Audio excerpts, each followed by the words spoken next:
Alors, c'est mieux là. Birshut Arav, avec la permission du Rav qui va revenir, avec plaisir. D'abord, j'ai les feuilles, s'il y a des gens qui veulent poursuivre. Yallah. Comme ça fait genre je suis sérieux et j'ai bien préparé et tout. Et voilà, il y a des copies. Si vous voulez des copies, avec plaisir. On ne sait pas. On ne sait pas. C'est pas des feuilles de miel. Vous me direz à la fin.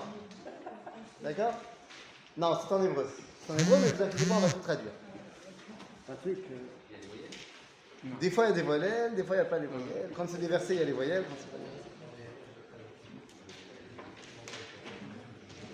c'est en hébreu ou en français? En hébreu, en hébreu. C'est tout en hébreu, c'est pas drôle. Ah, c'est vrai, quelle idée! Quelle idée? Quelle idée! Quelle idée de ramener des sources de Torah en hébreu. Franchement, quelle idée! Ça va alors les amis, vraiment très très honoré d'être ici parmi vous. C'est un plaisir et un honneur de pouvoir discuter avec votre communauté. Et comme on est à l'approche d'une fête incroyable, eh bien, je me suis dit qu'on allait en parler. Alors évidemment, si je vous dis on est à l'approche d'une fête incroyable, vous avez en tête la fête de Shavuot. C'est d'accord, c'est vrai que la fête de Shavuot est une fête incroyable, mais il y a une fête qui arrive avant Shavuot. Et donc, comme j'imagine que vous allez avoir plein d'études le soir de Shavuot, et qu'en plus cette année on a une double ration parce que c'est Shabbat avant, donc ça veut dire que j'imagine que les rabbins, déjà Shabbat, ils vont se chauffer, ils vont parler de Torah et de Shavuot avant l'heure. Il y a une fête qui arrive avant Shavuot, puisqu'il y a une fête qui arrive dimanche. Ce dimanche, Motzai Shabbat, commence une fête absolument incroyable qui s'appelle Yom Yerushalayim. Yom Yerushalayim, la journée de Jérusalem. À quoi cela correspond? Alors de manière purement calendrier, ça correspond au jour de la libération de Jérusalem en 1967. C'est le jour, le 28 Iyar, où on a réussi, avec la grâce de Dieu, de revenir à Jérusalem. Le grand rabbinat d'Israël a ensuite décrété cette journée-là comme étant une journée de fête dans le calendrier juif. Ça fait partie des fêtes qu'on va appeler des Rabbanan. Vous savez bien que mon cher Rabbeinu nous a donné la force de créer d'autres fêtes après les fêtes de la Torah. On a lu ça dans la paracha de Hémor, où à la fin de la liste des fêtes, Moshe, il y a un verset qui nous dit Vaïdaber Moshe et Moadé Hashem et Béné Israël. Et Moshe a dit les fêtes au Béné Israël. Ils nous disent nos sages pourquoi ça a besoin de redire ce verset-là alors qu'on a déjà fait la liste de toutes les fêtes. Eh bien pour que tu saches que Moshe Rabbeinu a dit au Sanhédrin, au Chachamim de l'époque, voilà, Am Israël a la force de décréter des nouvelles fêtes dans l'histoire. Comme ce sera le cas à Purim, comme ce sera le cas à Hanouka, et là en l'occurrence, comme c'est le cas dans le jour de Yom Yerushalayim. Oui. Ça marche pour Yom Ha'atzmaut? Ça marche aussi pour Yom Ha'atzmaut, bien sûr. C'est-à-dire que Yom Ha'atzmaut a été décrété par le grand rabbinat d'Israël comme étant une fête, donc évidemment, ça marche dans ce sens-là aussi. Par contre, il y a des fêtes qui sont pour l'instant fêtées, mais qui ne sont pas encore officialisées comme des fêtes. On les fait, on kiffe, mais ce n'est pas officiellement une fête. Par exemple, Tou Bishvat. Tou Bishvat, c'est super. Moi, j'exagère à Tou Bishvat, je mange 80 sortes de fruits. Mais ce n'est pas officiel. C'est-à-dire que celui qui décide de ne pas du tout rien faire à Tou Bishvat, il n'a rien transgressé du tout. D'accord? Donc, il y a des fêtes qui ont déjà le statut de fête, d'autres, Bezrat Hashem, qui viendront. On a encore plein de jours dans l'année qui sont parvés. On pourra très bien en mettre des fêtes. Je vous rappelle d'ailleurs qu'à l'époque du Second Temple, il y avait une trentaine de fêtes en plus, qu'on ne connaît même pas aujourd'hui. Des fêtes qui correspondaient à des victoires des Hashmonaïm de l'époque du Second Temple, et qui ont été compilées dans un livre qui s'appelle Megillat Ta'anit, qui est souvent cité dans le Talmud. Une trentaine de fêtes différentes. Toutes ces fêtes ont malheureusement été annulées après la destruction du Deuxième Temple, parce que bon, ça valait pas le coup de continuer une fête sur des victoires d'un État qui a été complètement détruit. Donc ça a été annulé, sauf Hanouka et Purim qui sont restés et qu'on connaît bien encore aujourd'hui. Bekitsour, pour résumer, Yom Yerushalayim, dimanche. Et donc, cette fête-là me dit que c'est peut-être le moment de parler pas seulement de ce qui s'est passé en 1967, mais de comprendre quel est notre lien si particulier à Jérusalem. Parce qu'il n'y a pas à dire. Le rapport qu'entretient le peuple juif à Jérusalem n'a aucune commune mesure. Au moment où je vous parle, j'étais dans le métro et juste avant d'arriver ici, j'ai appelé mon oncle. Alors mon oncle, c'est le grand rabbin Bruno Fison, je ne sais pas s'il y en a qui connaissent, et le rabbin de Metz. Et il partait, lui, il allait à une conférence interreligieuse avec un imam, avec un prêtre, un pasteur. Et on discutait un petit peu. Et je lui ai dit, bah, tu vois, par exemple, toi, tu peux leur parler de Yom Yerushalayim. Il m'a dit, arrête, je ne vais pas leur parler de ça. Et je lui ai dit, mais ce serait intéressant que tu demandes à ton imam qu'il soit là. Parce que c'est vrai, finalement, aujourd'hui, Jérusalem est au centre de toutes les passions. Mais si on pose des questions, combien de fois Jérusalem, Al-Quds, est marqué dans le Coran? 0 fois. 0 fois. Ça montre l'importance que l'islam attache à Jérusalem. Vous allez me dire, dans la Torah, c'est pas marqué non plus Jérusalem. Il y a marqué Malkitzedek Melech Shalem. Et Shalem, on va déduire que c'est Yerushalem.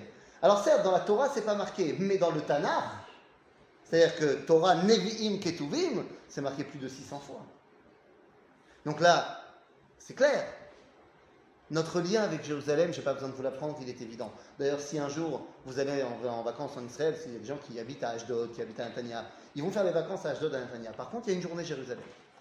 Quoi qu'il. On va avoir une journée. Pardon, le jeudi? Ah, c'est le jeudi. Pourquoi on a ce lien avec Jérusalem si particulier? Et ma question, elle est, en fait, pas pourquoi, mais depuis quand? Depuis quand avons-nous ce lien si particulier avec Jérusalem? Eh bien, les amis, il y a un homme, que dis-je un homme, un des plus grands géants du peuple juif, qui s'appelait Rabban Yochanan ben Zakkai. Rabban Yochanan ben Zakkai était le chef des rabbins, le chef du Sanhédrin, à l'époque de la destruction du Second Temple. Tiens, c'est dans la source numéro 1 ce qu'on va raconter maintenant. Rabban Yochanan ben Zakkai était donc le chef du Ham Israël à une époque terrible, l'époque de la destruction du Temple. Et Rabban Yochanan ben Zakkai, toute sa vie, va être hanté par une décision qu'il a prise. Et il ne saura jamais s'il a bien fait ou mal fait. Si bien que, lorsque son heure arrive, qu'il sent ses forces le quitter, alors je vous raconte, c'est l'histoire qui est marquée dans la source numéro 1, dans la Gemara, dans le traité de Brachot, à la page 28. On dit que lorsque Rabban Yochanan ben Zakkai est tombé malade, tous ses élèves sont rentrés autour de lui et il s'est mis à pleurer. Et lorsqu'il s'est mis à pleurer, les élèves lui ont dit « Mais enfin, pourquoi tu pleures ?» Et il a répondu une phrase qui leur a glacé le sang. Il leur a dit « Je vais bientôt mourir et 2 chemins s'ouvrent devant moi, Gan Eden ve Gehinnom. Et je ne sais pas où on va me mener. » Bon, là, c'est les élèves qui ont commencé à pleurer parce que si lui ne sait pas où il va aller, ben moi je sais où je vais aller. Alors il dit comment c'est possible? Tu sais pas, machin. Comment est-ce possible qu'un géant comme celui-là ne sache pas s'il va au Gan Eden ou au Gehinnom? Eh bien en fait, c'est très simple d'aller au Gan Eden. Comment on fait pour arriver au Gan Eden? C'est facile, on a le mode d'emploi. Torah, mitzvot. C'est pas shoot, c'est très simple. On a la liste des choses à bien faire et les choses à pas faire. Bah, tu fais ce qu'il faut faire et tu fais pas ce qu'il faut pas faire. Boum! C'est facile. Alors pourquoi lui ne sait pas? Imaginons que Rabban Yochanan ben Zakkai fait des avérotes. Je dis imaginons parce que ça ne peut pas être dans la réalité, c'est un tzaddik. Mais imaginons. Bon, alors qu'est-ce qu'il lui reste à faire si jamais? Mais fais tchouva, je n'en parle plus. Il fait tchouva avant de mourir et puis c'est bon. Et donc, moi je comprends pourquoi il est en stress. Et en fait, la raison est très simple. Il a fait quelque chose et il ne sait pas si ce qu'il a fait c'est bien ou c'est pas bien. Et donc il ne sait pas s'il doit faire tchouva ou s'il doit être très heureux de ce qu'il a fait. Qu'est-ce qu'il a fait? En Bretagne, vous connaissez l'histoire. Il a donné Jérusalem. Il a donné Jérusalem aux Romains. De quoi on parle? On est à la fin de la grande révolte contre les Romains entre l'an 66 et l'an 70 de l'ère chrétienne. Il y a une révolte contre les Romains. Pendant la première année et demie, on gagne. Et puis finalement, on commence à perdre du terrain, et puis on arrive en l'an 70, les Romains font le siège de Jérusalem, c'est terminé. À ce moment-là, Rabban Yochanan ben Zakkai fait preuve, certains diront de réel politique, d'autres diront de faiblesse. Il prend une décision. Jérusalem est assiégée. Rien ne rentre, rien ne sort. À part les morts. Les morts, on ne les enterre pas dans la ville, on les enterre dehors, donc ils ont le droit de passer. Rabbi Yochanan ben Zakkai décide de se faire passer pour mort. Il se fait passer pour mort, et ses deux élèves, Rabbi Eliezer et Rabbi Yoshua, vont le mettre dans un cercueil et le sortir de la ville. Et au moment où il sort de la ville, très théâtral comme ça, on l'amène devant Vespasien, le chef des Romains, en place, et là il ouvre le cercueil, il sort, salut, j'étais pas mort. Ah bah tiens, c'est pas mal. Et là, Rabbi Yochanan ben Zakkai lui dit, Ave César. Non, Vespasien n'est pas César, il n'est que général. Il dit Ave César. Au même moment arrive un cavalier de Rome qui lui dit, l'empereur est mort, vive l'empereur, tu viens d'être élu, enfin il y a quelques semaines, tant que je chevauche de Rome, mais tu as été élu César au Sénat. Incroyable. Le timing était parfait. Et là, Vespasien dit à Rabbi Yochanan ben Zakkai, tu m'as inquiété. Demande-moi ce que tu veux, je m'en fous, je te donne. Et l'histoire, dans le Talmud, nous raconte que Rabbi Yochanan ben Zakkai a demandé trois choses. Premièrement, il a dit, écoute, il y a un rabbin qui s'appelle Rabbi Tzadok qui est très malade, ça fait 40 ans qu'il jeûne pour ce qui arrive à Jérusalem et tout, il est très mal, donne-lui un bon médecin. Il te dira oui. Ensuite, ne détruis pas la dynastie du roi David. Il te dira oui. Et enfin, il lui dit, regarde, la ville de Yavne, ne la détruis pas, et laisse-moi y mettre là-bas les chachamim pour que la Torah continue. Et il lui donne. Voilà les trois choses qu'il demande. Qu'est-ce qu'il ne demande pas? Jérusalem. Il ne demande pas Jérusalem, et Jérusalem va tomber. Va être détruit par les Romains, le Beth Amikdash va être détruit. Il y a un chacham à ce moment-là qui est jeune, un petit jeune comme ça, il a 70 ans. Il s'appelle Rabbi Akiva. Il n'est pas encore le patron. Il est un petit jeune, 70 ans on a dit. Et Rabbi Akiva, lui, il est terriblement énervé contre Rabbi Yochanan ben Zakkai. Il dira, Meshif rachamim achor veda'atam isakelu. Ça veut dire, tu fais revenir en arrière le peuple juif, c'est pas bien ce que tu fais. Et toute sa vie, il va porter cela. J'ai bien fait ou j'ai mal fait. Et le Talmud continue et nous raconte que lorsque ses forces mamash le quittent, il commence à se préparer à faire Shema Israël, il dit à ses élèves qui sont là, il leur dit, Panou kelim lifnei atuma, sortez tous les ustensiles de la pièce parce que je vais mourir, il y aura l'impureté de la mort, mais préparez une chaise pour Chizkiyahu Melech Yehuda qui est en train d'arriver. Il dira le Harizal que les tzadikim sont capables de voir qui va être assis à côté d'eux au Gan Eden. Et donc Rabbi Yochanan ben Zakkai nous dit à Chizkiyahu Melech Yehuda, Chizkiyahu le roi de Judée qui est mort 700 ans avant lui, qui vient le chercher pour être son compagnon de Gan Eden. Bon, c'est sympathique, pourquoi pas? Ben pourquoi pas? Parce que à Chizkiyahu, il lui était arrivé exactement la même histoire, mais il a fait l'inverse. C'est la source numéro 2 dans notre feuille. Chizkiyahu Melech Yehuda était lui aussi assiégé par un ennemi beaucoup trop puissant pour lui. L'ennemi en question, c'était Ashur, la Assyrie. Et donc, il est complètement assiégé, et certains veulent se rendre aux Assyriens, veulent laisser la ville aux Assyriens. Mais lui, il dit non. Et finalement, Akadosh Baruch Hu va lui faire un grand miracle, et on va être sauvé, et la ville ne va pas tomber. Donc, Rabbi Yochanan ben Zakkai, Chizkiyahu, même combat, mais deux options complètement différentes. Lui se bat pour la ville, et lui renonce à la ville. Qui a raison? Ils sont assis tous les deux ensemble au Gan Eden. Ce qui veut dire qu'ils ont tous les deux raison. Mais attendez, alors comment on décide? Eh bien en fait on décide si on est capable de savoir dans quelle époque on vit. Il y a dans le Talmud une appellation que vous connaissez peut-être qui dit Tzadik vetovlo et Tzadik ve ralo. Qu'est-ce que ça veut dire? Qu'est-ce que c'est Tzadik vetovlo, Tzadik ve ralo? Alors il y a évidemment plein d'explications. On connaîtra l'explication du Admor Hazaken de Chabad dans le Tanya, une explication très profonde. L'explication de Rabbi Nachman de Breslav, pour le coup, c'est assez rare, est très terre à terre. Il dit Rabbi Nachman de Breslav dans l'Ikutei Moharan, Tzadik vetovlo, c'est un tzadik, et la halakha est comme son avis. Alors tovlo. C'est-à-dire que la halakha a été tranchée comme ce que lui il pense, donc il est content. Tzadik veralo, c'est un tzadik. Il a un avis de halakha, mais ce n'est pas celui qui a été retenu par les chachamim. Azralo, cachez-lo. C'est dur pour lui, parce qu'il a un avis, et ce n'est pas un avis idiot, c'est un avis de Torah, c'est un tzaddik. mais ce n'est pas celui qui a été retenu. Et il est obligé d'accepter la vie d'un autre. Dur. En d'autres termes, des fois, il y a des rabbins qui sont tzadikim. Mais la façon dont ils voient le monde n'est pas la halakha. Qu'est-ce que ça veut dire n'est pas la halakha? N'est peut-être pas en accord avec la période. Et il faut absolument aller voir, quand on a une question, un rabbin qui connaît sa période. C'est marqué dans la Torah. Dans la source numéro 3, ici, nous avons un verset dans la paracha de Shoftim qui nous dit Uvata el kohanim ve'aleviim ve'lashofet asher yeh bayamim hahem ve'darashta ve'yigidu lecha et devar hamishpat. Quand tu as une question, la Torah nous dit va voir les rabbins qui sont en son temps, qui sont en ton temps. Asher yeh bayamim hahem. Rashi nous dit oui, pourquoi est-ce qu'il y a marqué en ton temps? Parce que tu n'as de rabbin que celui qui est vivant à ton époque. Ben oui. Enfin, Todarabah, Rachid, mais qu'est-ce que tu viens m'apprendre? Est-ce que ça viendrait à l'esprit de quelqu'un d'aller, quand il a une question à poser, d'aller voir un rabbin qui n'est pas né? Ben non. Est-ce que ça viendrait à l'esprit de quelqu'un d'aller voir un rabbin qui est déjà décédé? Bien sûr que non. Donc il est évident que quand on a une question, on vient voir un rabbin qui est en son temps. Donc qu'est-ce que nous apprend Rachid?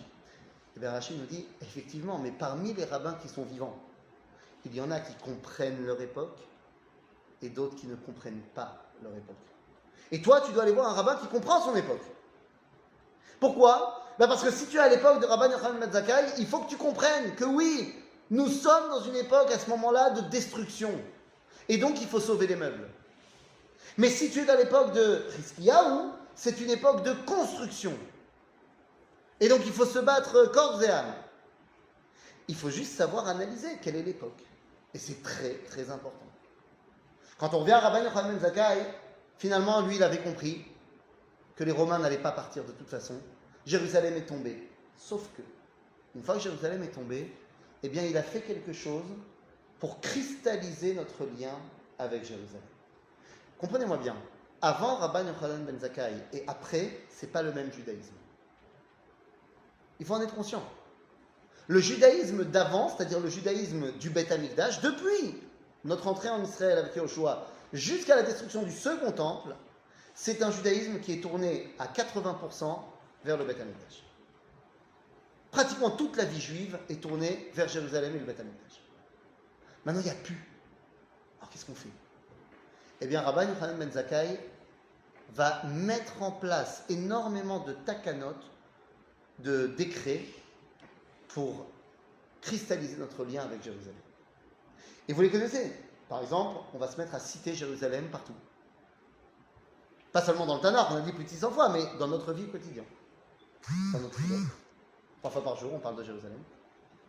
Il y a d'autres moments où on parle de Jérusalem, vous connaissez? À part les filotes. Pessah, mais je parle au quotidien. Au quotidien. Après, on parlera des événements. C'est aussi un événement. Je te parle du quotidien. On prie 3 fois par jour, boum, Jérusalem 3 fois par jour. On mange. D'accord? On mange tous les jours. Dans le Birkat Amazon, on va te parler de Jérusalem. Je vais chez moi à la maison. Ça m'arrive souvent de rentrer à la maison. Je sais pas, ça vous arrive aussi de rentrer à la maison? Tu rentres à la maison au moins une fois par jour. Et bien quand tu rentres, tu ouvres la porte, nous dit Rabban Yochanan ben Zakkai, ben tu vois, là, en face de ta porte d'entrée, tu vas laisser un carré de 1 demi-mètre sur 1 demi-mètre, pas fini. Et à chaque fois que tu vas rentrer dans ta maison, ça va être tout moche. Et pourquoi ça va? Rappelle-toi, il manque un truc.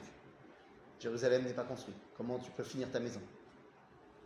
C'est-à-dire que dans notre quotidien, on parle de Jérusalem depuis 2000 ans. Et après, vous me dites dans les événements. Évidemment, que ce soit la Brit Mila, mariage. Alors on se rappelle, qu'est-ce qu'on fait dans les mariages? Vous avez déjà été dans un mariage. Il y a un minag qui encore une fois, qui est une takana de Rabban Yochanan ben Zakkai que très peu font. Baruch Hashem, moi j'ai eu la chance de le faire, c'est qu'on met de la cendre sur le front du khatan. Bon, c'est assez rare en France, mais parce que les gens ils sont tellement classe et tout qu'ils n'ont pas envie de salir le costume. Hein? Et voilà, la belle-mère elle va pas accepter, bien sûr. C'est pas possible. C'est pour ça qu'on le fait avant de rentrer sous la roupa, quand la belle-mère n'est pas encore là. Vous avez le salaire. On met de la cendre sur la tête du khatan. Pourquoi? pour se rappeler de la cendre du Beth Amikdash. Et puis, il y a le truc que tout le monde connaît, et que, soyons honnêtes, la majorité des gens se trompent un peu d'idée. Hein, le coup du verre. Au moment où on a cassé le verre, tout le monde commence les you-you. Non, il ne faut pas commencer les you justement où tu casses le verre. C'est quoi le cassage de verre? D'ailleurs, il faudrait qu'on change. Hein. Je vais en parler avec le Rav. Je ne sais pas si vous faites des mariages ici dans la synagogue. Je pense qu'il faut absolument changer. Je vais demander au Rav qu'on change et qu'on fasse des cassages de iPhone. Ah bah oui, parce que casser un verre, quelqu'un s'est senti blessé, endeuillé. Ça a fait mal à quelqu'un de casser un verre. C'est rien du tout casser un verre aujourd'hui. Ça ne nous fait rien. En moment, c'est du folklore, de la tradition. Non. Pourquoi est-ce que Rabban Yochanan ben Zakkai a mis en place qu'on casse un verre? Parce que les amis, il y a 2000 ans, un verre en verre, ça coûte 1,5 bras. Le verre est un matériau extrêmement cher à l'époque. Et donc quand on te dit que tu vas briser un verre, c'est je ne sais pas combien de mois de salaire. Et là, ça fait mal. Et là, tu ressens quelque chose. Donc quand tu casses le iPhone que tu viens de recevoir, là oui, là ça parle. Mais c'est ça l'idée. On met en place toutes ces takanotes pour garder Jérusalem au centre de notre vie au quotidien. Et vous m'avez dit Pessah, évidemment. Cette fameuse phrase, le Shana Abba Birushalayim. L'an prochain à Jérusalem. J'aimerais qu'on s'arrête 2 petites secondes sur cette phrase parce qu'elle est fondamentale. Je pense ne pas me tromper en disant que dans la communauté ici, on a une majorité de Sfaradim. Ouais, je ne me trompe pas? Majorité de Séfarades? Ça veut dire. Alors, il y a des Ashkenazim qui existent aussi dans le monde, c'est vrai. Je suis un représentant des Ashkenazim. En France, on n'a pas l'habitude parce que 90% de la communauté juive, elle est séfarade. Ma femme, elle a grandi en Angleterre, et je vous jure, je rigole pas. Elle a grandi en Angleterre, jusqu'à ce qu'elle retourne en Israël à l'âge de 17 ans, elle n'avait jamais vu un séfarade de sa vie. Jamais vu. Elle avait entendu des légendes sur les séfarades, mais elle n'avait jamais vu. À Manchester. Et elle est arrivée en Israël, elle a vu, et elle a dit, mais j'étais choqué. Non seulement j'ai vu des séfarades, qui sont comme nous, et puis, attends, ils ont même des rabbins. C'est incroyable. Vous imaginez? Mais pourquoi je parle Ashkenaz séfarade? Eh bien, simplement parce que, au-delà de la nourriture, parce que la nourriture, c'est une évidence que c'est pas pareil. Mais la loi juive, elle se vit pas pareil quand on est séfarade et quand on est Ashkenaz. Vous allez me dire, non, mais de manière générale, c'est la même chose. Oui, mais c'est dans les petits détails qu'on crée des grandes marlocotes. On ne prépare pas un thé de la même façon à Shabbat si on est Ashkenaz ou séfarade. La plata, qu'est-ce que j'ai le droit de mettre sur la plaque de Shabbat? C'est pas le même Shabbat si je suis Ashkenaz ou séfarade. Est-ce que j'ai le droit de réchauffer un liquide? J'ai pas le droit de réchauffer un liquide? Comment j'ai le droit? Je mets une grille, je mets pas une grille? Vous allez me dire c'est des détails. Mais non, ces détails-là font un judaïsme. Pourquoi on a la même Torah? Bien sûr qu'on a la même Torah, mais tu sais ce qui s'est passé? Il s'est passé quoi?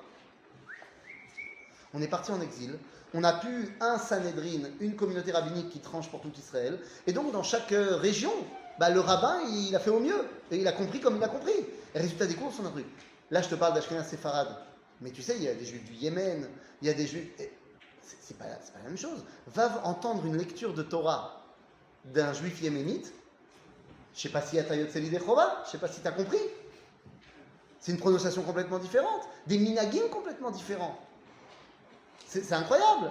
Par exemple, tout le peuple juif, sauf les juifs du Yémen, ont pris comme minag de ne pas manger de viande grillée le soir du Seder. Enfin, chez les Sfaradim, on fait les grillades la veille. Pourquoi on ne mange pas de viande grillée le soir du Seder? Justement, pour ne pas se rappeler, pour pas que tu penses que c'est le Korban. Pour les juifs du Yémen, ça n'existe pas. Eux, ils mangent viande grillée le soir du Seder. Je me souviens, une des années où j'étais à l'armée, j'ai fait le soir du Seder chez un de mes copains de l'armée, qui est yéménite. On est arrivé chez lui, son père était le rave du village et il était aussi chochet. L'après-midi, il a pris un agneau, Baruchata à la shrita, il l'a shrité, il l'a vidé, tchik-tchak, tchak-tchouk, il a fait passer une broche comme ça, de part en part du machin, et il l'a mis sur le feu toute l'après-midi. Je me croyais dans un album d'Astérix. Il mettait un peu de sauce barbecue dessus de temps en temps et tout. Et le soir, incroyable. Nous, nos matzot, on les achète chez Chabad, elles sont en carton et elles sont prêtes depuis. Les femmes, c'est-à-dire sa femme et ses filles, quand nous on est partis à la synagogue, elles ont fait les matzot. C'est quoi elles ont fait les matzot? Oui, elles ont fait les matzot.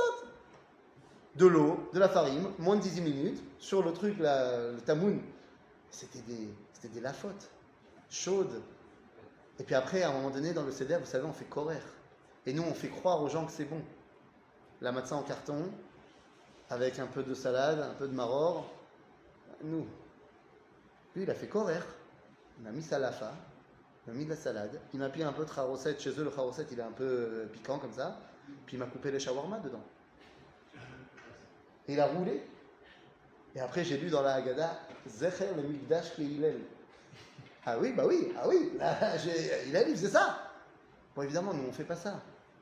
Donc, pourquoi je te dis ça? Parce qu'effectivement, dans la pratique du judaïsme au quotidien, au bout de 2000 ans d'exil, on ne pratique pas le judaïsme de la même façon si on est là, là, là ou là. Et donc, c'est un danger, parce qu'on aurait pu se diviser en plusieurs peuples. Qu'est-ce qui a fait qu'on est resté un peuple juif malgré l'exil et malgré les différences dues à l'exil? C'est l'an prochain à Jérusalem. Le fait qu'on a eu cet espoir continuel de retour à Jérusalem, c'est ça qui a gardé l'unité du peuple juif, qu'on soit au Maroc, qu'on soit en Pologne ou ailleurs. Alors, on a compris que Jérusalem, on l'a fait rentrer dans notre vie au quotidien. Maintenant, ce que j'aimerais comprendre, c'est qu'est-ce qu'elle a comme particularité, Jérusalem. Eh bien, les amis, Jérusalem, peut-être la chose la plus centrale pour nous, c'est que, nous dit la halakha dans la source numéro, ici, est-ce que je l'ai mis? Je sais plus où je te l'ai mis. Ouais, la source numéro 9, nous dit la halakha que lorsqu'on fait la tfila, vers où on va se tourner? Vers Jérusalem. Alors, c'est pas totalement exact. D'abord, il y a une réponse qui est complètement fausse. C'est les gens qui me disent on se tourne vers l'est. Ça dépend. Ça dépend où tu es. Nous, en France, on a l'habitude de se tourner vers l'est. C'est Dachon. Mais si un jour tu vas te balader, moi je sais pas, tu vas en vacances au Japon, tu ne te tournes pas vers l'est. Tu vas te tourner dans l'autre sens. Si tu vas en vacances au nord, tu te tournes vers le sud. Et nous dit la Mishnah en fait que Aya Omed Bechutz Haaretz, donc tu habites à Paris, tu es à Charenton, en fait tu ne te tournes pas vers Jérusalem, tu te tournes vers Eretz Israël. Aya Omed Bechutz Haaretz, c'est la source numéro 9, Yechaven le Eretz Israël. Semble-t-il, tu ne peux pas encore te tourner vers Jérusalem. Il faut d'abord, quand on est des communautés de diaspora, il faut d'abord se rattacher, se tourner vers la collectivité du peuple juif. C'est Eretz Israël. Une fois que tu es en Eretz Israël, alors tu vas te tourner vers Jérusalem. Là encore, pas vers l'est. Ça dépend. Si tu es à Eilat, tu te tournes vers le nord. Si tu es à Kiryat Shmona, tu te tournes vers le sud. Si tu es à Tel Aviv, tu te tournes vers l'est. Mais si tu es à la mer Morte, tu te tournes vers l'ouest. D'accord? Donc Jérusalem, c'est l'endroit vers lequel on va se tourner. Vous allez me dire, bah ok, c'est bien, c'est sympathique, mais en quoi c'est important? Nous dit Rabbi Yehuda Halevi Besefer HaKuzari, c'est là aussi la source numéro 10, c'est la raison profonde de pourquoi, pas pourquoi, mais de comment on sait que le christianisme et l'islam ont tort. Nous dit Rabbi Yehuda Halevi, parce qu'ils ont changé la direction de la prière. Ils ont arrêté de se tourner vers Jérusalem. Les chrétiens, vers où ils se tournent? Vous avez déjà été dans une église? Non? Vers Rome. Toutes les églises se tournent vers l'est, exactement. Qu'elles soient en France ou qu'elles soient ailleurs. Pourquoi? Parce que c'est un vestige de l'idolâtrie. Tous les temples de l'idolâtrie étaient tournés vers l'est parce que c'était le soleil qui se lève, c'était le dieu soleil, ce que tu veux. Donc si tu veux, ils ont gardé un véritable vestige de l'idolâtrie dans la direction de leur tfila. Et pour ce qui est des musulmans, dans le Coran lui-même, on nous raconte qu'ils ont changé. Mahomet au début se tourne vers Jérusalem, et après avoir tourné le dos à Jérusalem et au peuple juif, il décide de se tourner vers la Mecque. Et au lieu de se tourner lui vers Jérusalem, eh bien, il tourne autre chose vers Jérusalem, si vous voyez ce que je veux dire. Parce que vous savez comment les musulmans font la tfila. Donc si le visage n'est plus vers Jérusalem, mais dans l'autre sens, vous aurez compris qu'est-ce qui tourne vers Jérusalem. Voilà. Amevin Yavin. Dai la Hakima Birmiza. Celui qui est sage, on a besoin que de lui faire des allusions, il a compris. Et c'est de ça qu'on parle, les amis. On a dit tout à l'heure dans le Coran, 0 fois Jérusalem. Après la mort de Mahomet, il y a un monsieur qui va le remplacer. Il s'appelle Omar. Omar, il va devenir le premier calife. C'est quoi un calife? Quoi un calife? Calife. Le califat. Vous avez entendu parler de Daesh? L'État islamique? Hein? Un chef? Non. Viens, on parle en arabe. Un roi? Non plus. Un empereur. Rabotaï. Vous parlez pas l'arabe? On habite en France. C'est important de parler la langue du pays. Non, ça ressemble à l'hébreu. Mazé Khalif. Pas Khalouf. C'est le Mahlif. Un Mahlif. Le Khalif, c'est celui qui remplace. Qui remplace qui? Mahomet. Celui qui succède à Mahomet, le Mahlif. D'accord? Et donc, Omar, c'est le premier calife. Il va remplacer Mahomet. Bon, en vérité, il y a une marloquette chez les musulmans, parce que Mahomet, il avait une fille, Fatima, qui était mariée avec un monsieur qui s'appelle Ali. Et Ali dit que Mahomet l'a choisi lui pour continuer. Omar, il a dit non. La différence entre Ali et Omar, c'est que Ali, c'était le mari d'eux, et Omar, c'était le chef de l'armée. Voilà.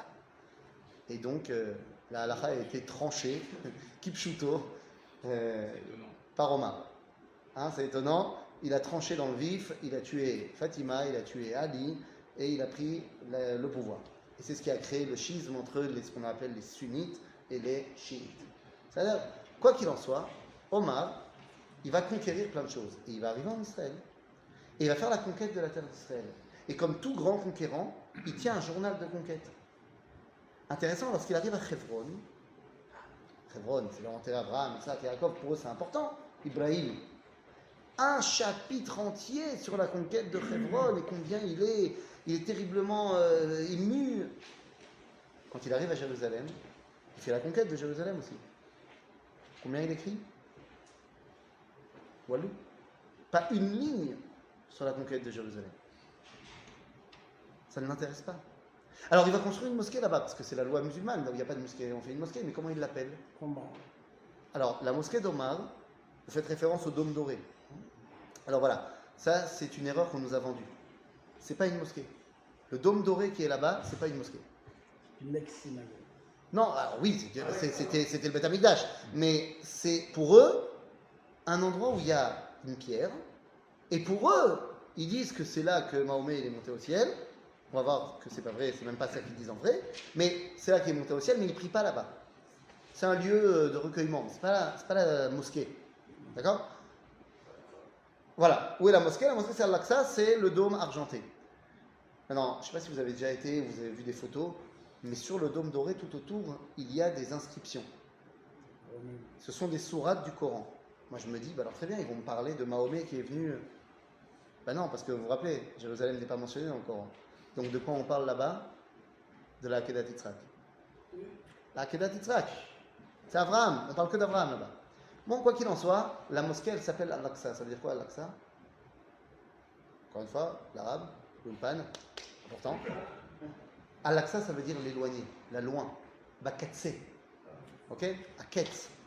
Al-Aqsa, la lointaine. Tu parles d'une centralité? Pour vous dire que pour les musulmans c'est vraiment le khashour. Ça deviendra important au XIIIe siècle pour des raisons économiques. Alors qu'est-ce qui se passe? Nous dit Rabbi Yehuda Halevi, comment on sait qu'ils ont tort? Ils ont changé le kivun, la direction de la tfila. Quand tu te tournes plus vers Jérusalem, alors ton rapport au divin, il est plus droit. Donc on a compris que nous, on a mis Jérusalem au centre de notre vie au quotidien, et particulièrement dans le kivun, dans la direction qu'on donne à notre vie. Mais en vérité, il y a autre chose qui va faire qu'on a parlé de Jérusalem comme étant le vecteur de rassemblement du peuple juif. À qui elle appartient cette ville? Je reviens à l'époque de la Torah. Toute la terre d'Israël a été donnée aux différentes tribus d'Israël. À qui appartient Jérusalem? Tribu de Binyamin. Alors, il y a une frontière entre Yehuda et Binyamin. Est-ce que le Beth Amikdash c'est à l'un, c'est à l'autre? Concrètement, aujourd'hui, c'est un petit peu compliqué parce que celui qui va se balader à Jérusalem, quelqu'un a déjà été à Jérusalem? Quand tu vas à Jérusalem, tu vas où? Tu vas à Ben Yehuda. Ouais. C'est à quelle tribu Ben Yehuda? C'est pas à Jérusalem de l'époque. Donc c'est la tribu de qui? C'est pas clair. C'est Yehuda ou c'est déjà Binyamin? En vérité, il y a une rue, je ne sais pas si vous connaissez, qui s'appelle Emek Rephaim. Il y a des restaurants et tout là-bas. C'est la frontière entre Yehuda et Binyamin. C'est mamach la frontière. C'est pour ça qu'il y a une fontaine, il y a un endroit qui s'appelle le Gan Apa Amon, c'est un jardin avec une cloche. D'où le nom, le jardin de la cloche. Et il y a une fontaine là-bas avec plein de lions. Et en fait, cette fontaine-là, archéologiquement, l'endroit, c'est la limite entre la tribu de Yehuda et là où commence Binyamin. Donc ils ont mis des lions qui sont le symbole de Yehuda pour genre garder l'entrée dans la tribu de Yehuda. Donc Jérusalem, c'est la tribu de Binyamin. Oui, c'est bien beau tout ça, mais ça c'est sur le papier. Mais dans les faits, Jérusalem n'a pas été conquise. Lorsqu'on est rentré en Israël avec Yahushua, on a conquis tout le pays, sauf Jérusalem. Ah, on n'a pas réussi. Il est resté entre les mains des Jébuséens, des Yévoussim. Et il a fallu attendre 400 ans pour que David conquiert Jérusalem. Alors, il a conquis Jérusalem, oui, mais il y a une petite partie qu'il n'a pas conquis. C'était quoi? Le mont du Temple, Har HaBayit. Il ne l'a pas conquis. Pourquoi il ne l'a pas conquis? Pas parce qu'il ne pouvait pas. Mais il a décidé que le Har HaBayit, il allait l'acheter. Il y a un monsieur là-bas qui s'appelle Aravna Yevoussi. Il lui dit, je vais t'acheter le Har HaBayit. Et là, on a un problème, parce que vous savez comment sont les Juifs quand on parle d'argent, ça marque l'octise. Et là, quand tu regardes dans le livre de Shemuel, eh bien, on va voir que David a acheté Har HaBayit, mais pour une somme. C'est dans la source numéro, je ne sais plus combien, 15. Non, c'est ça, dans la source numéro 14. ויאמר המלך אל ארבנה לא כי קנו אקנה מאותיך במחיר ולא אעלה להשם אלוהי עולות חינם ויקן דוד את הגורן ואת הבקר בכסף שקלים 50. Il achète Har HaBayit pour 50 shekels. Bon, c'est pas les mêmes shekels qu'aujourd'hui, mais 50 shekels. Le problème, c'est que quand tu vas regarder dans un autre livre du Tanakh qui s'appelle Divrei Hayamim, là-bas on te dit non, attends, 2 secondes. Vaïten David, c'est la source numéro 15. Le'aravnan, bamakom, shikle za'av, mishkal, 600. 600 shekels. Je n'ai pas compris, 2 secondes. Il a payé 50 ou il a payé 600? Ou il y a eu une inflation entre Sefer Shmuel et Sefer Divrei Hayamim? Quoi? Alors il a payé combien au final? 50 ou 600? Hein, ça va pas shoot. C'est ça. Il a parlé avec un accent durant. En fait, nous disent les commentateurs, c'est pas shoot. Il a payé 600 shekels. C'est ça que ça a coûté. Ça valait 50. Non. C'est juste que dans Shmuel, on te dit qu'il a donné 50 au nom de la tribu de Yehuda. Et chaque tribu, eh oui, il y a 12 tribus, chaque tribu a donné 50. Ça fait 600. Ce qui veut dire que, hein, il a fait, t'as compris? Ça veut dire que à qui appartient Jérusalem? Pas sur le papier, mais dans les faits, à tout Israël. Am Israël a acheté Jérusalem. Et plus important encore que Jérusalem, le mont du Temple.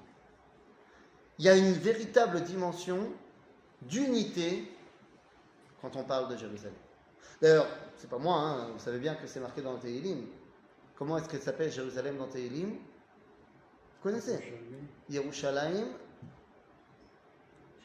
Hein? Shelzav, c'est Naomi Shemer. C'est bien aussi, mais c'est pas Tehillim. Regardez ce qui est marqué ici dans la source numéro 13. Omdot ayu raglenu bisha'araych Yerushalayim. Yerushalayim habenuya ke'ir shechubra la yachdav. J'aimerais m'arrêter 2 secondes sur ce shechubra la yachdav, qui ne fait plus qu'un. Vous savez, en hébreu, il y a 2 mots. Il y a le mot beyachad et le mot yachdav. On voit dans la Torah des fois il y a marqué beyachad ou yachad, et des fois il y a marqué yachdav. C'est pas la même chose. Beyachad, ça veut dire qu'on est tous les deux ensemble, on va ensemble quelque part. On est toi et moi, mais on va ensemble. Yachdav, il n'y a plus toi et moi. On est mamash 1. Toi et moi, ensemble. Mamash 1. Je ne sais pas comment t'expliquer ça. C'est qui les premiers qui vont aller Yachdav quelque part? Vous avez compris. C'est Avraham et Yitzhak, dans la Hakeda. Et où est-ce qu'ils vont? Ah, Har HaBayit. Vayelchu shnehem yachdav. Vous comprenez que ce moment-là, c'est le moment qui va déterminer l'avenir du peuple juif. Avraham et Yitzhak. Quel âge il a Yitzhak à ce moment-là? On se rappelle, 37 ans. C'est pas un petit bébé comme on a l'habitude de dire. Ils avancent. Est-ce que Yitzhak a conscience de ce qui va lui arriver? Hein, qu'est-ce qu'il dit à son papa? Hein, il lui dit il y a le feu, il y a le couteau, Vaya, c'est le Ola. Dieu, il va montrer le Ola béni. Mais la phrase la plus forte dans l'histoire, combien de dialogues il y a entre Abraham et Yitzhak avant cet événement-là, d'après la Torah? De dialogue.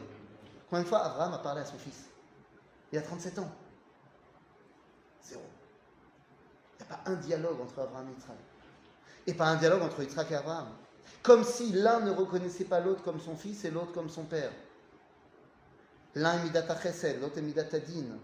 Ce sont deux mondes qui se séparent complètement.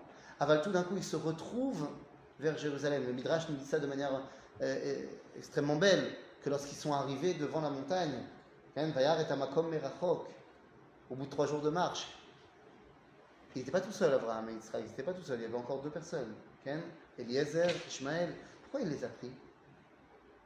Pourquoi il ne va pas tout seul avec Yitzhak? Dieu lui a dit que Yitzhak, pourquoi t'amènes les autres? Me dit le Maharal de Prague, parce qu'il n'est pas sûr. Peut-être que ça va être pas avec Yitzhak, peut-être que ça va être avec Eliezer, mon élève, ou avec Ishmaël, mon autre fils. Bien que Dieu lui a dit non, ce sera Yitzhak. Et il arrive là-bas et il voit Anan Kashur al-Har, il voit cette présence divine sur la montagne. Et il dit à Eliezer, Ishmaël, vous voyez quoi? Il dit, on voit une montagne. Et il dit à Yitzhak, tu vois quoi? Anan Kashur al-Har, il comprend que c'est avec lui. Et là, il y a marqué une phrase fantastique. Au bout de 37 ans, Yitzhak dit à Abraham, papa. Et Abraham répond à Yitzhak, Irelo ase leola béni. Et à ce moment-là, Vayelchu shnehem yardav. Ils arrivent au Har Habayit. Ils arrivent et on fait le Mizbeach. Et on met Yitzhak sur le Mizbeach. Birushalayim. L'archétype. Et à ce moment-là, vous connaissez toute l'histoire. Chon Akedah, vous la connaissez, hein, on la connaît tous. Mais moi, j'aimerais aujourd'hui qu'on voit 2 secondes. Je ne l'ai pas marqué dans la feuille. Mais j'aimerais qu'on voit la scène qui a été coupée au montage. Non, parce que le metteur en scène de la Torah, il avait des coupes budgétaires. Et les studios lui ont dit non, il y a des scènes qu'on ne pourra pas mettre dans le livre. Donc on les a coupées au montage. Mais t'inquiète pas, on les a mis dans le Midrash. C'est quoi la discussion improbable entre Abraham et Dieu? Parce que vous connaissez le film, bon, alors Abraham, il est là, il attache son fils, tout va bien. Et puis là, il prend le couteau et il est lancé. Et arrive le malach. Le malach lui dit, Abraham, Abraham. Il dit quoi? Al tishlach yadecha al anar, al ta'aslo meuma. Et donc on connaît le film. Ah, ok. Et Dieu lui dit, voilà, je sais maintenant que tu me crains. Et tout le monde pleure dans les violons. Midrash Tanchuma nous dit que ça ne s'est pas passé comme ça. Le malach a dit, Al tishlach yadecha al anar. Et Abraham, il a dit, et tu es qui toi? Il dit, bah, je suis malach. Malach, c'est mon métier. Il dit, ah ouais, alors écoute-moi bien, monsieur malach. Quand Dieu il m'a dit de sacrifier mon fils, il est venu en personne. Donc s'il veut maintenant que je descende mon fils du Mizbeach, il viendra en personne. Je ne parle pas au secrétaire. Alors tu dégages. Et le malach il s'en va. Dans le couloir des malachim, il rencontre ses copains. Et il dit, il est, en bas il est Veishlach malach Hashem shenit min hashamayim. Il y a un deuxième malach qui descend. Il dit bon courage. Et le deuxième malach il arrive. Abraham il est là. Il dit tu es qui? Le malach. Tu as vu ton copain? Allez, par là-bas. S'il veut, qu'il vienne.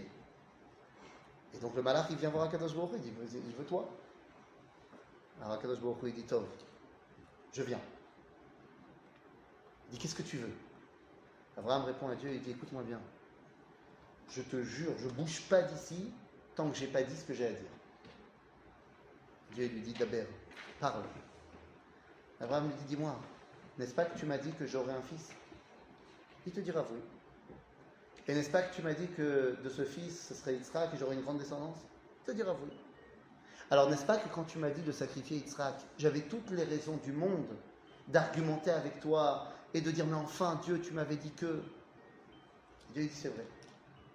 Et j'ai rien dit. J'ai rien dit, je me suis contrôlé et j'ai fait ta volonté. Dieu lui dit effectivement. Et là, Abraham lui dit, très bien. Alors écoute-moi bien, Dieu. Lorsque les enfants de Yitzhak, un jour, partiront en cacahuète et qui feront n'importe quoi, et que tu voudras leur faire quelque chose, et ben toi aussi tu te contrôleras et tu leur feras rien. Et là, Kadosh Baruch Hu, il répond, Binishbati Neu Mashiach. Je te promets. Tout ça, ça se passe à Jérusalem. L'avenir de l'alliance entre Am Israël et Kadosh Baruch Hu, ça passe par Jérusalem. Sauf que là, tu crois que l'histoire est terminée. Et Abraham, il est content. Et il commence à s'en aller. Et Dieu lui dit, tiens, moi, j'ai pas fini. Il dit quoi? Et là, Dieu lui dit, et si jamais j'oublie ma promesse, comment on fait? Comment ça t'oublie? Tu t'oublies pas, t'es Dieu. Ça n'existe pas, t'oublies. Il dit, non, si jamais j'oublie. Ah, je sais pas. Alors il dit, regarde, tu vois là-bas? Il voit le bélier. Et là, il dit, bah voilà. Voilà ce que tu vas faire. Tu vas dire à Yitzhak, qui dise à ses enfants,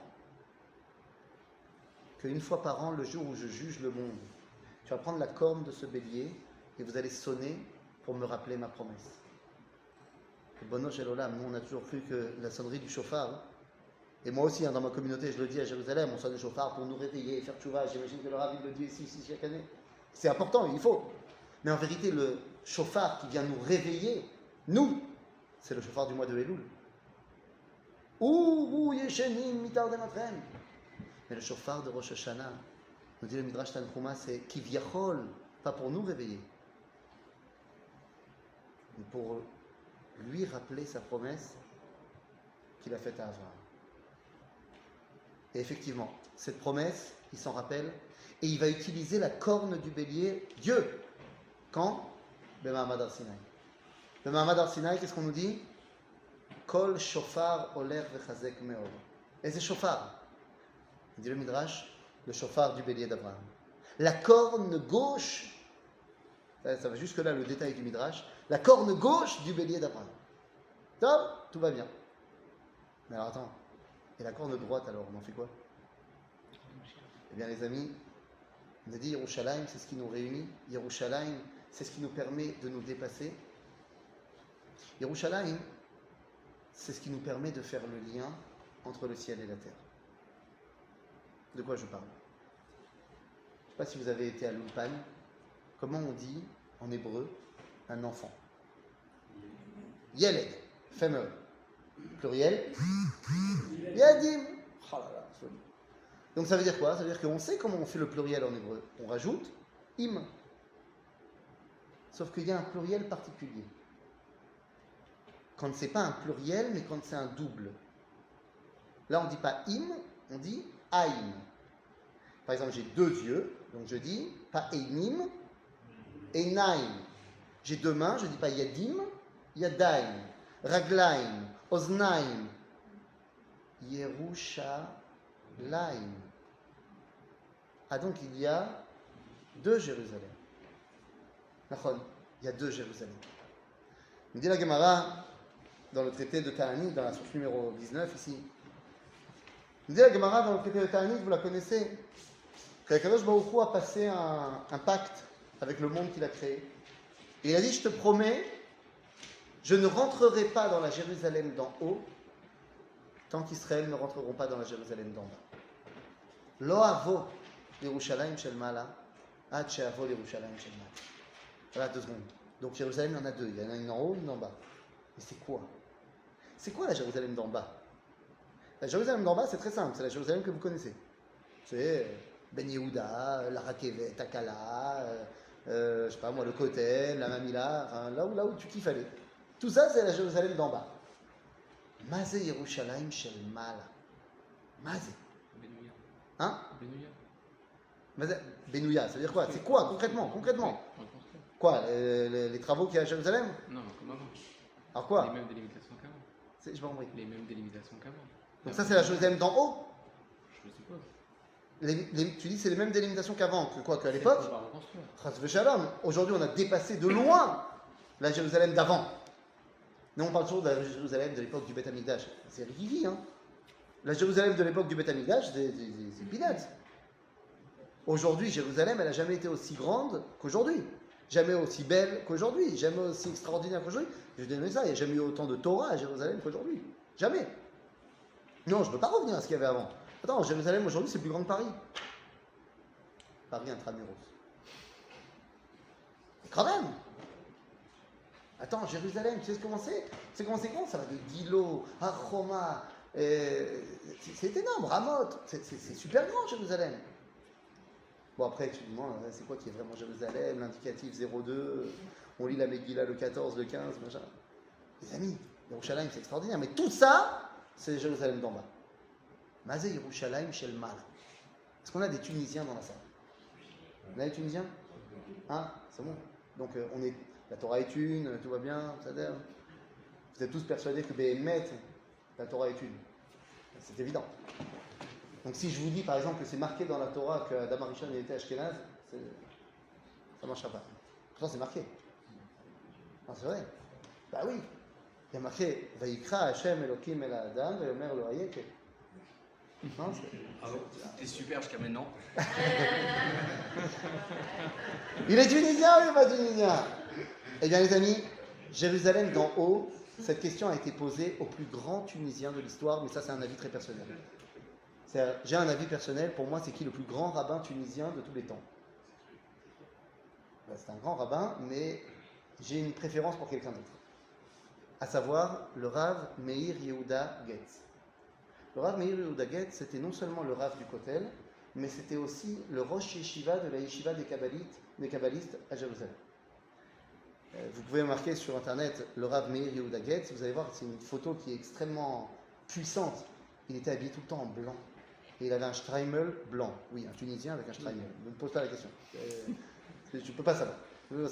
Il y a à Tzfat, quand il se passe des trucs improbables, c'est une ville de l'improbable. Et dans la rue Bar Yochai, il y a une synagogue.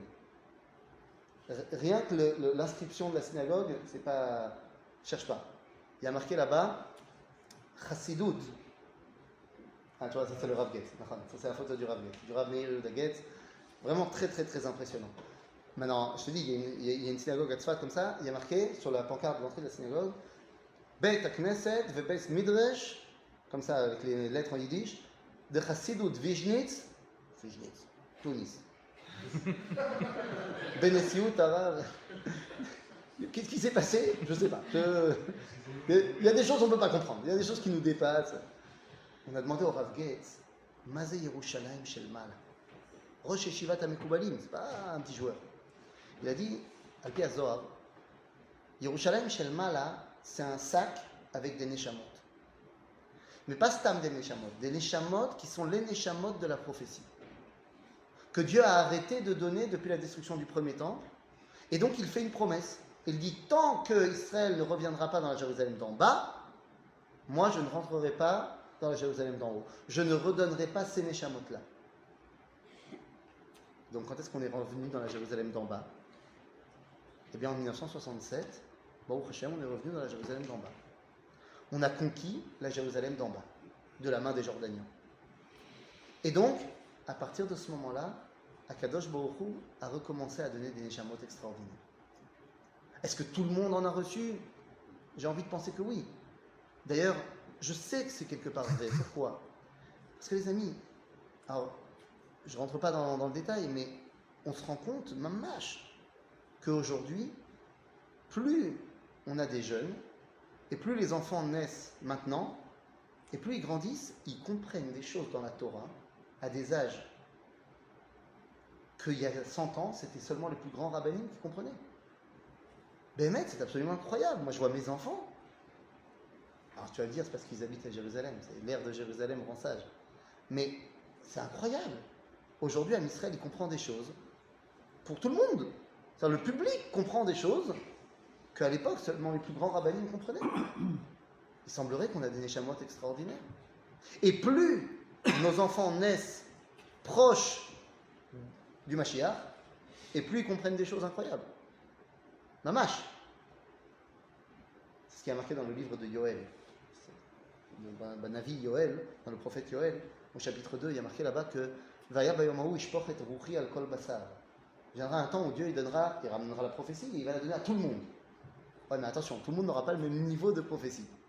Et là, il nous dit Ziknechem chalomot yechalmu. Les gens plus âgés, ils recevront le degré de prophétie qui s'appelle chalom. C'est pas mal, mais il nous dit le Rambam, c'est le plus bas degré de la prophétie. Ensuite, on lui dit Benechem ou Vnotechem Yenabou. Les adultes, Banim Banot, ils vont recevoir le degré plus haut qui s'appelle Nevoa. Fait. Aval Bachurechem, les jeunes, Chezionot Yechazou. Ils recevront le plus haut degré de prophétie qui s'appelle Chazon. Semble-t-il que plus tu es jeune, plus en fait tu es relié à cette dimension extraordinaire. Donc nous dit le Rav Getz, à partir de 1967, on est revenu dans la Jérusalem d'en bas, Akadosh Baruch Hu, il revient dans la Jérusalem d'en haut. Et c'est ça que quelque part on fait. Ou alors on fait quelque chose d'encore plus profond. Et oui, on fait quelque chose d'encore plus profond. Qu'est-ce qui s'est passé en 1967 quand on est revenu à Jérusalem? Vous la connaissez l'histoire. L'histoire de la conquête de Jérusalem est absolument incroyable. D'abord, elle n'aurait pas dû avoir lieu. C'est Mamash Me'al Teva d'avoir osé. C'était pas prévu dans la guerre des 6 jours qu'on conquiert Jérusalem. C'était pas du tout prévu. Le deuxième jour de la guerre, quand finalement on a compris que les Jordaniens y rentraient dans la guerre avec les Égyptiens et les Syriens, alors on ne savait pas quoi faire. On a dit il faut envoyer des hommes pour protéger Harat Sophim. Parce que Harat Sophim, c'était le seul point en hauteur où il y avait des Juifs. Donc il fallait envoyer des hommes protéger Harat Sophim. Et pour ça, il fallait prendre la colline des munitions et l'école des officiers où il y avait plein de Jordaniens.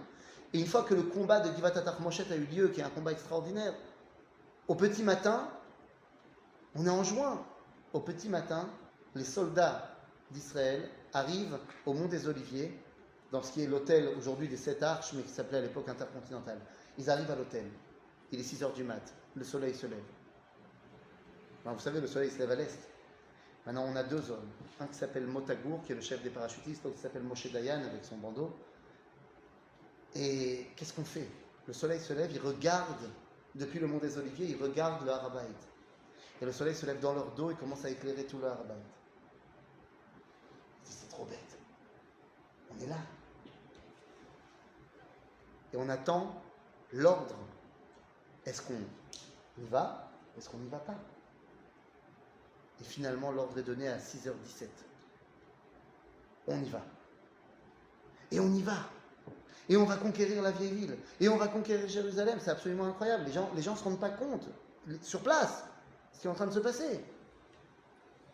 Et finalement, à 10h du matin, on entend les soldats d'Israël à la radio. Et vous avez qu'à taper, encore une fois, sur YouTube. Vous marquez Har Habayit Beyadenu et vous entendez les soldats, la radio qui suit les soldats. On entend Har Habayit Beyadenu, Kol HaKochot Hadal, cessez le feu, toutes les unités, ça y est, ça y est, ça y est. Et au moment où on entend ça, il y a un homme qui a accompagné les soldats. C'est un homme très particulier. Il est membre de l'armée, mais à la différence qu'il est un peu plus âgé que tout le monde. Il a à peu près 60 ans et une barbe jusque-là. Il s'appelle le Rav Shlomo Goren. Rav Goren, qui est le grand rabbin de l'armée, qui la veille a libéré tout seul la ville de Hebron. Tout seul. Non, je ne plaisante pas. Il a libéré tout seul la ville un rabbin. De tous les Arabes qu'il y avait à Hebron. Comment c'est possible? Encore une fois, tu crois que c'est une histoire? C'est pas une histoire, c'est Ribono Shel Olam qui est en train de se dévoiler. Qu'est-ce qui se passe? Il retrouve la veille de la conquête de Hebron. Il retrouve les soldats au Gush Etzion. Il dit, il leur fait comme ça une sikha, tu sais, le rabbin, comme ça, qui veut remonter le moral de tout le monde. Il dit, les amis, demain vous allez à Hebron, et ben vous savez quoi? Demain matin, après les combats, on va prier ensemble, Shacharit, Amarat, Amarpela. Ça va être extraordinaire. Allez, les soldats, ils sont comme des oufs. Ils sont pas religieux, tu vois, mais ils sont comme des oufs. Il dit, moi je viens avec vous demain matin, alors n'oubliez pas de me réveiller. Il est tellement excité qu'il met son réveil, je ne sais pas comment il met son réveil, il se réveille le lendemain matin, il dit à son chauffeur, parce qu'il a une Jeep à lui avec un chauffeur, il dit allez réveille-toi, on y va, il ne faut pas qu'on les rate. Il prend la Jeep et c'est parti, il arrive à Hebron. Puis et puis ils avancent de Hebron et puis il se rend compte qu'il n'y a pas de soldats. C'est-à-dire que lui il pensait, parce qu'il pensait partir avec tout le monde, il s'est réveillé, il a vu qu'il n'y avait plus personne. Alors il s'est dit bon on est en retard, alors on va les retrouver. Et plus il avance et plus il n'y a pas de soldats. Il n'y en a pas. Et en fait, il se rend compte quand il arrive à Hebron qu'il s'est levé trop tôt. Que c'est pas qu'il a raté les soldats, c'est qu'ils ne se sont pas levés encore, ils ne sont pas là. Et donc il commence à se rendre compte qu'il est tout seul à Hebron, toute la ville avec tous les soldats arabes, il est tout seul. Bon, il y a son chauffeur. Mais son chauffeur, mais le Rav Goren, il n'y a pas de problème. Il est arrivé, il arrive devant la Marat Arpela, il descend de sa Jeep, il prend son arme, il commence à tirer en l'air. Et tous les Arabes le voient, avec sa grande barbe blanche. Les mecs ils disent c'est pas possible qu'il soit venu tout seul. Genre s'il est là, c'est qu'il est l'avant-garde et les gros des troupes ils sont là. Donc qu'est-ce qu'ils font les Arabes en voyant le Rav Goren comme ça? Ils tapent à la porte de la Marat Marpella et tous les Arabes, étant persuadés qu'il n'est pas tout seul, baissent les armes, lèvent les drapeaux blancs et donnent les clés de la ville au Rav Goren. Et les soldats d'Israël arriveront 1 heure plus tard. Et quand ils arrivent, ils disent ouais, c'est bon, c'est fini. Alors le lendemain, c'est Motagour, le chef des parachutistes, qui est arrivé, il est en retard, et il dit bon, demain Jérusalem, tu viens avec nous. Ils arrivent à Jérusalem ensemble. Ah, Rabbi Beyadenu.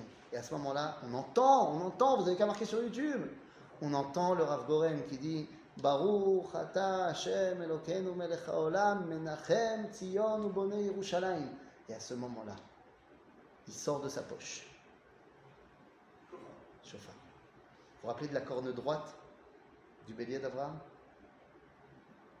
Il sort d'une chauffard au mont du Temple qui sonne le début de quelque chose. Et je termine par là. Ce son du chauffard du Rav Goren à ce moment-là, en 1967, le retour dans la Jérusalem d'en bas à d'en haut, vous avez compris, sonne le début de quelque chose. On le dit dans toutes nos mirotes de Shabbat, que Bezrat Hashem, on va arriver dans un Yom Sheukulo Shabbat. En Geoula Shlema, la folie, Olam Haba, Yom Shekulo Shabbat. C'est quand ce fameux Yom Shekulo Shabbat? D'après la tradition juive, vous le savez, Bereshit bara Elohim et hashamayim ve'et haaretz, al tikra Bereshit ela barashet. C'est-à-dire, ne lis pas Bereshit, mais lis pour 6000 ans le monde a été créé. En l'an 6000, c'est obligé, c'est le début de la... Si c'est pas avant, c'est la deadline. Ok. Donc, l'an 6000, c'est le début de Shabbat de l'histoire. Ah bah dites-moi, quand c'est Shabbat, je ne sais pas à quelle heure c'est Shabbat maintenant à Paris, mais je ne sais pas surtout quand ça termine Shabbat à Paris, c'est ça, une autre histoire. Mais est-ce qu'on fait rentrer Shabbat un peu avant l'heure officielle? On fait ça. En Israël, c'est 18 minutes avant, à Jérusalem 38 minutes, je ne sais pas combien on fait à Paris. Mais on fait rentrer Shabbat un peu avant. Il y a Tosefet Shabbat avant, Tosefet Shabbat après, on fait rentrer un peu avant. Mais est-ce qu'on a le droit de faire rentrer Shabbat à 10h du mat le vendredi? Non, il y a une limite quand même. Tosefet Shabbat c'est bien, mais il y a une limite, on ne peut pas exagérer. Mais les amis, ce qui est vrai pour Shabbat toutes les semaines, est vrai également dans le Shabbat de l'histoire. Il dit le Gaon de Vilna dans son commentaire du Sifra d'Itzniuta, le commentaire du Zohar. Il dit le Gaon de Vilna, de la même façon qu'on peut faire rentrer Shabbat avant, on peut faire rentrer le Shabbat de l'histoire avant. Combien avant? C'est quoi la limite? Keminyan Erev Shabbat. Comme la valeur numérique du mot Erev de Erev Shabbat. Mais Erev, c'est 272. Dit le Gaon de Vilna, 272 ans avant l'an 6000, c'est là que tu peux commencer à aller à Argish, à sentir Kedushat HaShabbat. Ben, en Goït, ça fait 1967. En 1967, a commencé Erev Shabbat. Alors évidemment, ça a été mis en place par Kadosh Baruch Hu, qui a amené sa main par les soldats d'Israël qui ont conquis Jérusalem. Alors vous allez me dire, tout ça c'est bien beau, mais est-ce que c'est marqué quelque part? Bien oui les amis.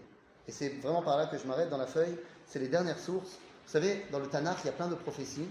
Il y en a qui vont se réaliser, Bezrat Hashem, mais il y en a qui se sont déjà réalisées, et c'est sympa de le savoir. Et là, par exemple, je vous en ai amené une dans la source numéro 17, c'est dans le livre de Zecharia, un avis dans le chapitre 14. On nous dit comme ça, Safti et kol hagoyim el Yerushalayim la milchama. Viendra un temps où Dieu va amener tous les goyim pour faire la guerre à Jérusalem.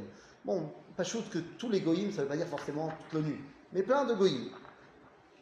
Venil kedair, venashasu abatim, la ville sera prise, les maisons seront détruites. Vanashim tishachavna, et malheureusement, des femmes seront violentées. Ve'atzach chatzi ha'ir bagola, ve'yeter ha'am lo yikaret min ha'ir. Et la moitié de la ville va partir en exil, mais le reste du peuple ne va pas être déraciné de la ville. En Bretagne, cette névoie, elle s'est réalisée mot pour mot en 1948. En 1948, Jérusalem a été sous siège, a été bombardée, les femmes ont été violées, et la moitié de la ville est partie en exil. Et le reste du peuple est resté dans la ville. 1948, dans les mots. Ah oui, mais attendez, ça continue. Et là, on nous dit Vayatsa Hashem venilcham bagoyim haem keyom ilachamo beyom krav. Et Akadosh Baruch Hu finalement va sortir et va faire la guerre pour Jérusalem. Il dit Rabbeinu Yitzhak Abravanel, Mazé Veyatsa Hashem veilachem, Mazé Hashem shenilcham, Omer al yedeh Am Israël. Donc, grâce au peuple juif, c'est Hashem qui fait la guerre. Ok, comment? Ve'amdu raglav bayom ha'u al har hazeitim. Et ses pieds, les soldats d'Israël, vont se tenir sur le mont des Oliviers. Ça, c'est 1967 dans les mots. On passe par le mont des Oliviers. Et après, Achar al-Peneh à Yerushalayim Mikadem. Et là, il y a une troisième partie de la névoie qui ne s'est pas encore réalisée.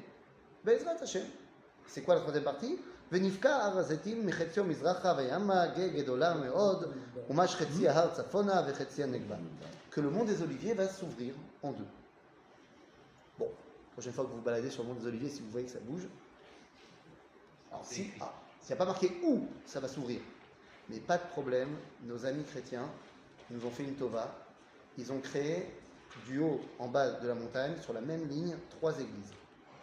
Comme ça, pour tirer un trait bien clair, savoir, pour qu'Akadosh Baruch Hu, il sache où il faut ouvrir, Kol Beseder. Les amis, on est dans la névoie là. Ça se passe. Nous sommes en train de réaliser la névoie. De la reine, le Rav, qui était le Rav de Jérusalem, en 1967, qui s'appelle le Rav Tzvi Pessar Frank, écrit dans une lettre qui est reprise après par le Rav Kook, qui lui dit Baruch Hashem avar alenu yom etmol kafred beiyar. Yom ze gadol meod. Mazé avar alenu yom etmol kafred beiyar. Le 28 Iyar. Yom Yerushalayim. Qui va devenir, on a dit, cette journée de fête. Qu'est-ce qui s'est passé, Kafred Beiyar, dans l'histoire? Alors, c'est aujourd'hui le jour de Jérusalem. Mais est-ce qu'il ne se serait pas passé des trucs avant? Yom Yerushalayim a été précédé. Vous savez qu'avant qu'on fasse la fête, parce que c'est la fête de Jérusalem, il y avait un minag à Jérusalem que le 28 Iyar, on allait sur la tombe de Shmuel HaNavi. Parce que c'est la Iloula de Shmuel HaNavi, du prophète Samuel. Mais attendez, il s'est passé un autre truc avant. 28 Iyar. C'est la première fois que Am Israël est devenu une malchoute, a trouvé et a utilisé son idée, pas son idée, mais sa réalité de souveraineté. On sort d'Égypte. Alors c'est bien gentil, on est sorti d'Égypte, mais on n'a rien encore fait comme peuple. C'est quoi notre première action souveraine de peuple? C'est la première guerre qu'on va faire. Contre qui on l'a fait? Contre Amalek. Milchemet Amalek. Eh bien ça se passe quand Milchemet Amalek? Le 28 Iyar. C'est-à-dire que dès le début de l'histoire, c'est le moment où la malchoute est revenue au peuple juif. Et maintenant je termine par là. Et donc c'est pas anodin que Akadosh Baruch Hu a décidé d'emmener la victoire du peuple juif dans notre génération, d'Afka le 28 Iyar. Vous savez, nous sommes dans Surat HaOmer, Pashut, et la Torah de la Kabbalah est rentrée dans le peuple juif, particulièrement chez les Sfaradim. Et donc quand on compte le Homer, dans la majorité des Sidurim, dans le Patar, je crois aussi que c'est marqué, à côté de chaque jour du Homer, il y a 2 mots comme ça qui sont marqués. C'est marqué dans le Patar aussi. Qui sont en rapport avec les Sphirot de la Kabbalah. Cette semaine, Chesed, Gvura, Tiferet, Netzach, Hod, Yesod, Malchut. Ma Corée. Par exemple, cette semaine, on est quoi? Yesod. Quel rapport? Pourquoi est-ce que cette semaine d'Afka c'est Yesod? Qu'est-ce qui est Yesod dans le judaïsme? Qu'est-ce qui est appelé Yesod dans le judaïsme? Sans entrer dans la Kabbalah. On n'est pas des Mekoubalim. Pashut. Tzadik, Yesod, Olam. Tzadik, Yesod, Olam. Le tzadik, c'est la base du monde. Comment on devient tzadik?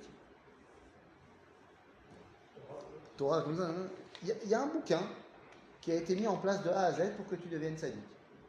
Même un peu plus. Ça s'appelle Mesilat Yesharim. Ramchal. Voilà.